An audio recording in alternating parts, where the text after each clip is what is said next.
He slammed the conference room door so hard the glass shook.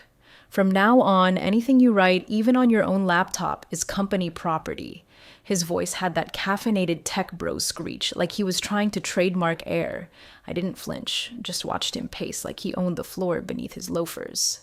Vincent Locke, the new CTO, fresh off some overfunded crypto startup with buzzwords for breakfast and a god complex served on the side. The room was silent, except for the clack of his shoes. "We're rolling out IP surveillance protocols company-wide," he added, flashing a smile like it was a favor. "No exceptions." That was the moment I knew we'd have a problem. Hey, before I go further, if you're listening and haven't subscribed yet, now's the time. 97% of you don't. It helps the channel more than you think. Like the video, too, if you've ever been told you don't own your own work. Okay, back to it. Vincent strutted around like he invented the codebase we'd spent 6 years refining. Truth was, I had quietly built most of the core backend myself, layer by layer, sleepless night after sleepless night, while the previous CTOs drank flat LaCroix and argued about slide decks. The structure was mine. The logic trees, the predictive threading, the watchdog triggers. Hell, even the custom alert tones. I'd recorded those from a synthesizer I built out of spare parts during lockdown, but I never asked for credit. I didn't need pats on the back from people who couldn't tell a for loop from a fetch request. I just wanted stability, autonomy, and to be left the hell alone. What Vincent didn't know, and what I had zero intention of sharing, was that my real work happened after hours. I'd been quietly building something different. A behavioral analytics engine. Sleeker, leaner, smarter than anything Farron's bloated architecture could handle. It had nothing to do with company time or resources. I wrote the first line of code in a diner in Dayton, hours before my divorce hearing. I filed the LLC paperwork from a Greyhound station. It was mine, top to bottom, and I kept it clean. No commits from my work machine, no overlap with Farron's repo, no references to their datasets. I even used a separate laptop, bought with cash, running a Linux distro I compiled myself. Paranoid? Maybe. But I'd seen what happens when startups get thirsty for acquisition. Suddenly, every idea you ever whispered into a mic becomes their IP. That's why I nearly laughed when the company-wide email came in. All external software projects must be registered for review. Sure, Vincent. He didn't know my name yet. That was fine. Let him keep thinking I was just another quiet back-end dev with decent commit hygiene. The less he saw me coming, the better. I watched as the engineering team fawned over him, especially the newer hires. They thought he was brilliant, disruptive, a visionary. They hadn't seen what I'd seen, 4 CTOs in 6 years. Each one came in with a plan to make their mark, and each one left with a LinkedIn update that sounded suspiciously like burnout. But Vincent was different. He didn't just want to make the system better, he wanted to claim it, rename it, stamp his initials on every script and call it innovation. The way he talked about standardizing proprietary flow and ownership accountability made my skin crawl. Still, I played along. I nodded in meetings, pushed my commits, smiled when he joked about us developers being the real asset. I even pretended not to notice when snippets of language from my open source documentation started showing up in his internal slides. Meanwhile, my LLC was growing. Quietly, cleanly. I'd landed a small client out of Chicago, just enough to prove the model worked. I had metrics, logs, a license trail. I didn't need Farron's money. I needed a paper trail with timestamps. And I had it. What I didn't have, what I hadn't yet realized, was how far Vincent was willing to go to take what wasn't his, and how close he already was. It showed up like most landmines do, dressed as routine. A chirpy email from HR with a subject line so dull it practically begged to be ignored. Policy acknowledgement update. I almost deleted it. But something in me, maybe the same instinct that kept me from trusting biometric logins, made me click. 6 pages of legal jargon. 4 of them standard HR fluff. But page 5? Page 5 was where the wolves got dressed up in legal wool. Effective immediately, all employees were required to acknowledge that any intellectual property developed during the course of employment, including off-site or self-funded work, would be considered company-owned. I reread it. Then again, external projects, company-owned, full stop. The first reaction in the team Slack was laughter. It's boilerplate. someone typed, probably while spooning yogurt. No one enforces that crap. Someone else posted a meme of a guy selling his soul for Wi-Fi, and just like that, click, click, click, accept, accept, accept. But I didn't. I've been burned before. I know the difference between a harmless checkbox and a tripwire with a smile, so I pulled up my original contract. Dated February 14th, 2017. I remember the date because it was the same day my ex forgot our anniversary. 2 betrayals in one day. I'd made damn sure at least one of them came with legal protection. Clause 7B of that agreement said my external work was mine, provided it wasn't created using company tools or time. Clean. Specific. I'd had a lawyer look at it twice, so I wrote to HR. My message was one line. Please confirm this doesn't override my signed agreement from 2017. An hour passed. Then 2. Then came the reply. Your original terms remain valid unless you sign the new addendum. No apology. No clarification. Just a quiet acknowledgement that someone, somewhere, hoped we wouldn't notice. I didn't respond. I didn't need to. What I needed was a timeline, a record, and to not blink. 3 days later, Vincent made an announcement at the all hands. Farron Systems had developed a proprietary AI behavior engine designed to redefine user profiling across verticals. He didn't look at me when he said it, but I heard it in stereo.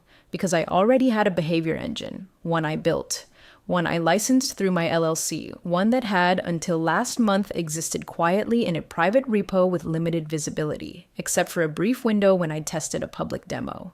23 hours. That's how long it was online before I pulled it. But apparently, that was long enough for someone to sniff it, scrape it, and rewrap it in company branding. At first, I told myself I was overreacting. Behavioral engines aren't new. People use similar architectures all the time. But the phrases, the logic flow, the framing, too close. Way too close. Still, I waited, watched, tracked the commit logs, noticed how none of the back-end team could explain the engine's deeper mechanics when pressed.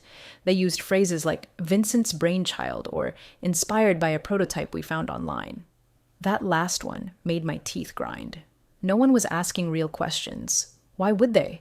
Everyone was giddy about the possible acquisition rumors.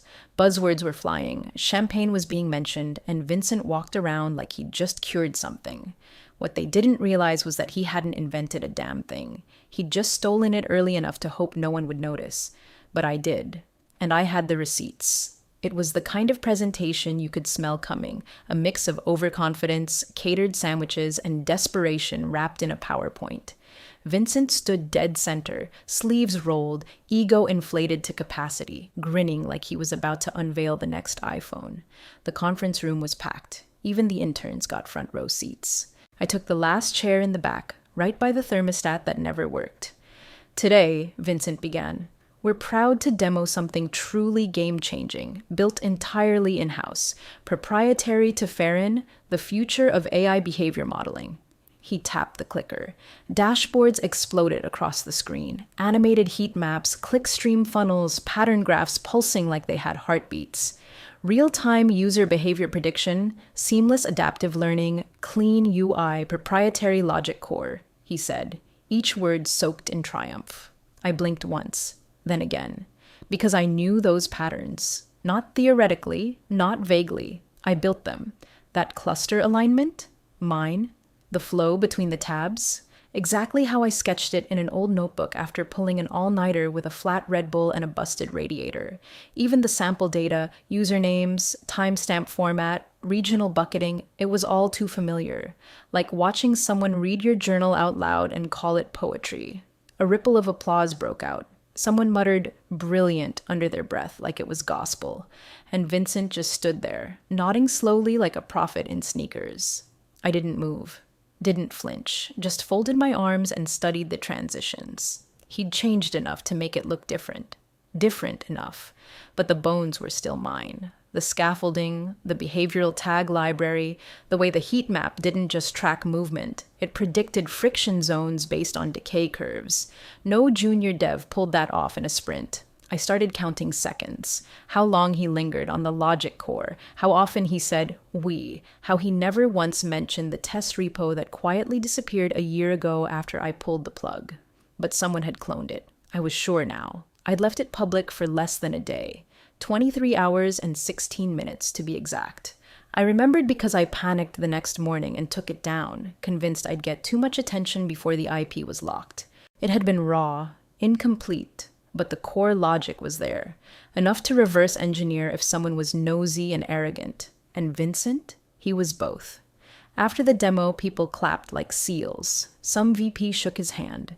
HR smiled from the hallway like they'd just watched a new product being born. Vincent soaked it all in. I stood up slowly. Didn't say a word. Didn't make eye contact. Just walked out, quiet as static, and drove home without turning on the radio. Once inside, I powered up the old Linux machine, the one I never synced with Farron's network, the one I used to write code that actually meant something. Then I opened the archive. It was all there. Every commit, every log, every module I'd written, tested, tweaked, timestamped, signed, clean. I pulled up the LLC records, scanned the license templates I'd drafted but never activated. Then I did something I hadn't done in a year. I updated the license, and this time I embedded something new. A revocation clause, non-exclusive use, attribution required, voided if misrepresented. Then I uploaded it, quietly, securely, on a system Vincent didn't even know existed. The stillness in the room around me was electric, not calm, not peaceful, the kind of stillness right before a lock clicks, right before the door opens or slams shut. I didn't rush. That's the thing about revenge, real revenge, not the screaming match in the parking lot kind, but the kind that sits quietly, watching, documenting, timestamping. It's not a sprint, it's a spreadsheet. I started pulling threads. Git logs first. 5 years worth of incremental builds, every commit signed with my PGP key, annotated down to the bug fix. There was a commit from the day my dog died, one from a motel in Kentucky, another from a diner where I'd coded through a tornado warning. The logs didn't just show what I made, they showed when, where, and how. Next came the LLC documentation, HexView Analytics, registered in my name, 2 states away from Farron HQ. Filed with the Secretary of State's office and renewed annually, on time, never lapsed. I'd kept it quiet, didn't use my Farron email, didn't link it to LinkedIn, not even my friends at work knew. That was on purpose. Then the copyright registration, dated, filed, confirmed. I remembered clicking submit at 2:04 a.m. after too much coffee and a spiteful playlist on loop. It had been a gamble at the time. $65 and a few days of processing, but now it was the bullet in the chamber. The next piece was trickier. IP logs. The test repo I'd pulled offline after 23 hours had recorded access metadata. I'd cloned the repo down and captured the log. Not many people pinged it, just a few crawlers and one specific IP that traced back to a workspace tagged under a Finovant subnet. Vincent's last company. His last desk. And then there was the license. I drafted it months ago. Non-exclusive, attribution required, revocable at will. It had sat in my archives, unsigned, untouched. But now, I filled it in, signed it digitally, time-locked with an Ethereum hash. I even ran it through a notary service that affixed a legal signature and video capture of me confirming my ownership. Every legal corner, sealed. Then I added the clause. Section 4D. License is immediately revoked if attribution is misrepresented, omitted, or falsely claimed. That one line was enough to bring down any deal Farron thought they were making off the back of their AI engine. I didn't scream it from rooftops, didn't call legal, didn't even update my GitHub. I just revised the license, attached it to the blockchain ledger, and stored a copy with my attorney. And then I waited. I watched Vincent roll out his fake origin story in meetings, listened as execs praised his vision. I saw the engineers start to get nervous when the architecture didn't quite add up, when they realized they couldn't extend it without breaking it, because they didn't write it. But I kept quiet. Because now, every line of that code didn't just do what I'd designed it to do, it also came wrapped in legal teeth. And I'd taught it to bite. It started like all office rumors do, half-whispered, half-wished. Someone from finance let it slip near the break room. Farron was courting Omnidata Ventures. Big deal. Huge, 9-figure territory. People started dressing better, smiling more. Suddenly, the vending machine got restocked with actual snacks and not just expired protein bars. The entire building smelled like ambition. The emails began trickling in. Confidential, internal only, pre-acquisition readiness. Vincent was everywhere. Town halls, strategy calls, executive steering committees. He was polishing his act like a man prepping for Broadway. And every time he opened his mouth, I took notes. The AI behavior engine is our differentiator, he said during the first prep session, gesturing to a slide that looked suspiciously like my heat map UI, just with the fonts changed. Our team engineered it from scratch. He continued, no external dependencies, no third-party code. I almost laughed. Almost. What he didn't know, what no one in that sleek little room full of lattes and head nods knew, was that the license had been updated again, not just revised, bound. A fresh digital fingerprint hashed to blockchain, time-stamped to the second, traceable to my LLC. Any exec doing real diligence would see the ownership trail blinking like a siren. HexView analytics, my seal, my rights. And if they didn't?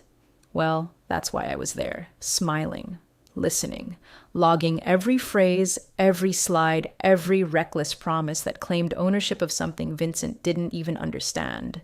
There was a pattern to his lie, always subtle, always confident. We trained it. We scaled it. We proved the model. But never once did he name the contributor. Never once did he say my name. That was fine. The silence was damning. Because I wasn't just attending those meetings, I was documenting them. Every call, screen recorded, every slide deck, archived, every Slack ping he sent hyping his vision, captured with a timestamp and user ID. In one meeting, I watched a VP ask, what happens if there's any third-party IP buried in the model? Vincent didn't flinch, just said, no risk, all homegrown. I smiled, logged it. Another time, an Omnidata rep asked for lineage data on the AI engine. Vincent promised to get it pulled together. I already had it. The real one, the uncut version. A full provenance map from the very first commit to the current build, with digital watermarks embedded at every fork. It was a quiet kind of power, watching him bluff a hand I'd already stacked. He thought I was just the back-end ghost in the corner, nodding along, invisible. But every exaggerated claim, every denial of origin, every dollar added to that $145 million pitch, it all just tightened the noose he didn't even know he was wearing, and I was the one holding the end of the rope. It came in quiet, like all the real threats do. Not a subpoena, not a confrontation. Just a LinkedIn message from someone with a law firm name I recognized tied to Omnidata's general counsel. Saw a copyright filing under your LLC name. Mind confirming attribution? There was no accusation, no panic, just a polite request dipped in legal curiosity. But I knew what it was. It was the first crack in the surface. Someone on their side had done their homework. Someone had stumbled across the blockchain hash, matched it to the license filing, and followed the breadcrumbs back to HexView analytics. To me. I didn't hesitate. No posturing, no long reply, just two attachments. The notarized license agreement and the revocation clause, highlighted in yellow, underlined once. Please let me know if you need the full commit chain. I'm happy to provide timestamps, logs, and IP access history. Best. E. I clicked send. Then leaned back in my chair and stared at the blinking cursor. My pulse didn't spike. My hands didn't shake. I just let it go. That night, Farron's Slack lit up like a bonfire of empty promises. Vincent was on a roll. Big day tomorrow, he posted in the general channel. Let's make history. Some engineer replied with a rocket emoji. HR chimed in with a gif of people popping champagne. Everyone was high on the scent of success, oblivious to the smoke creeping under the door. I didn't reply. Didn't post a damn thing. I just closed my laptop and sat still for the first time in weeks, because this wasn't my burden anymore. I'd done my part. The engine was loaded, the fuse was lit, and the countdown had already begun. My fingerprints were on the truth. Not the mess they were about to walk into. Outside, the city hummed like it always did. Lights flickered across apartment windows. Somewhere, someone was celebrating too early. Somewhere else, someone was sweating a detail they should have checked twice. But me? I made a cup of tea, took my time. The power had shifted. Not with a bang, not with a courtroom slam, but with a 2-line email and one buried clause that Vincent never even bothered to read. Tomorrow, the room would be full of suits. coffee would be poured, documents slid across tables, smiles flashed, pens clicked. And somewhere between proprietary and fully owned, someone was going to pause. Someone was going to ask a question. And when they did, the floor was going to drop. Not under me, under him. It was the kind of room where even the air felt rich, filtered, pressurized, expensive. You could hear every shoe scuff, every paper shuffle. Nobody whispered, nobody joked. The tension wasn't nervous, it was staged, controlled, like a theater set, waiting for the curtain to rise. Vincent was in rare form that morning, hair perfect, watch gleaming, suit tailored like a TV villain's. He walked in with a swagger you only get when you think the world owes you applause. And for a moment, he got it. Handshakes all around, tooth-white smiles, the scent of leather chairs and $1,000 pens. I took my usual place along the wall, silent, half-shadowed, invisible, unless you knew where to look. I didn't need to be at the table. I'd already said it. Omnidata's legal team came in last, calm as a priest at a funeral. Their lead counsel, a woman with steel in her eyes and a folder in her hands, sat directly across from our CEO and slid it forward without a word. He opened it, blinked once, blinked again, and then everything stopped. Clause 5.3, bolded, boxed, underlined. Misrepresentation of ownership immediately voids license privileges. Legal ownership remains with Hexview Analytics LLC. The silence wasn't awkward. It was surgical, the kind of silence that dissects egos and exposes rot. Vincent stiffened, but kept the smile. I'm not sure I understand. We built the system internally. The attorney didn't even look at him. She addressed our CEO instead. Is this true? Can you confirm internal authorship? He glanced sideways, toward Vincent, then toward me. That's when she turned, slowly, and locked eyes with Vincent. Mr. Locke, did this tool originate from your department? The air thickened. Vincent opened his mouth, but nothing came out. No clever line, no pitch deck buzzword, just a slight twitch in his jaw, like a machine trying to reboot. The room froze harder. Someone at the far end coughed. Another exec adjusted his cufflink like it was suddenly strangling him. The Omnidata team didn't raise their voices. They didn't need to. They already had the truth. Documented, time-stamped, hashed, and framed in contract law. My name was on the license, my company on the seal, my rights in black and white legal text signed and notarized, and now everything Farron had pretended to own was dangling on a string made of lies. I didn't speak. I didn't move. I just watched the stillness wash over the room. Only this time, it wasn't mine. It belonged to Vincent, to the CEO, to the acquisition team who suddenly realized they weren't buying a product. They were inheriting a problem. One executive leaned over and whispered something into Vincent's ear. I couldn't hear what. Didn't care, because I knew what was coming. The next move wasn't mine. It was theirs. And it was already too late. They didn't cancel the deal, at least not outright. That would have looked messy, weak. Instead, they paused it. Officially, it was a routine extension of due diligence. Unofficially, it was panic in tailored suits. Omnidata's counsel pulled apart every line of code, every email, every access log like they were performing digital autopsies. The deeper they looked, the worse it got. It didn't take long. Vincent's name was all over the cloned test repo, his old credentials logged on the timestamp that matched the 23-hour window. There was even a private Slack message where he forwarded my public link to a junior engineer with the words, "Might be useful. Let's get a head start." They had the trail. They had everything. When confronted, Vincent tried the usual dances. It was open source. We improved it. We didn't know it was proprietary. Each excuse crumbled faster than the last. Because Hexview's license was clear. Because the copyright was active. Because the blockchain didn't care about intentions, only timestamps. Legal wasn't angry. They weren't even animated. They were clinical, efficient, like watching a surgeon remove a tumor. Vincent was placed on administrative leave, which is just corporate for boxed up and walked out. His email bounced the next day. His name disappeared from the org chart a week later. By then, he'd signed an NDA so thick it might as well have been a coffin lid, and no one mentioned him again. Meanwhile, I got an email, short, professional, from Omnidata's integration team. They didn't offer me a job. They were smarter than that. Instead, they offered a consulting retainer, remote, independent, clean.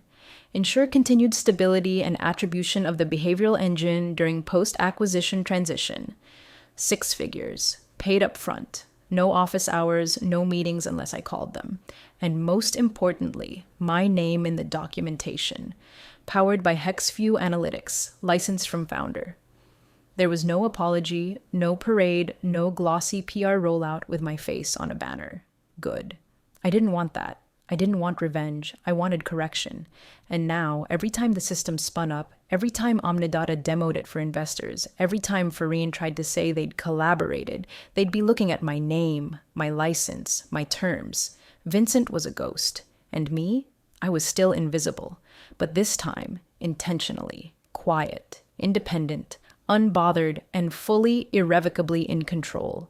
It was a quiet end to a loud chapter. No headlines, no scandals, just signatures on documents wrapped in expensive legal cotton. The acquisition went through 3 weeks later. The press release was clean, vague, full of buzzwords that said nothing but implied everything. The only part that mattered was buried near the bottom, Clause 14b. AI behavioral engine licensed from HexView Analytics LLC. Attribution required. Ownership retained externally. I read it once, then again. My name wasn't mentioned publicly. That was fine. The right people knew. More importantly, the wrong ones couldn't pretend anymore. Farron didn't celebrate so much as sigh in relief. Leadership shifted. Titles changed. They tried to act like the turbulence was just part of the journey. But inside, the engine that powered their future was now behind a door they didn't have a key to, unless I let them in. I got one last invite. A dinner. Omnidata's way of putting a bow on the whole thing. It was at some rooftop spot downtown. Soft jazz, softer lighting, wine that tasted like confidence. I wore black, said little. The CEO stood at the center of the table, glass in hand, voice smooth. To original builders, he said, and knowing where things really come from. People smiled, nodded. A few clapped. I didn't raise my glass. I didn't need to. After dessert, I left before the espresso hit the table, slipped out while they were still laughing about synergy and scale. The air outside was cool, honest. Street lamps flickered like they were tired too. When I got home, I booted up my machine one last time. The repo was still live, still humming quietly in its private corner of the internet. I stared at the file tree for a long moment. Then I deleted it. Every branch, every version, every test, for good. Because it had done its job. They never really wanted the code. They wanted the illusion of control, of ownership, of origin. But that's the thing they never understood. They thought they could own me. Turns out, they could only lease the work.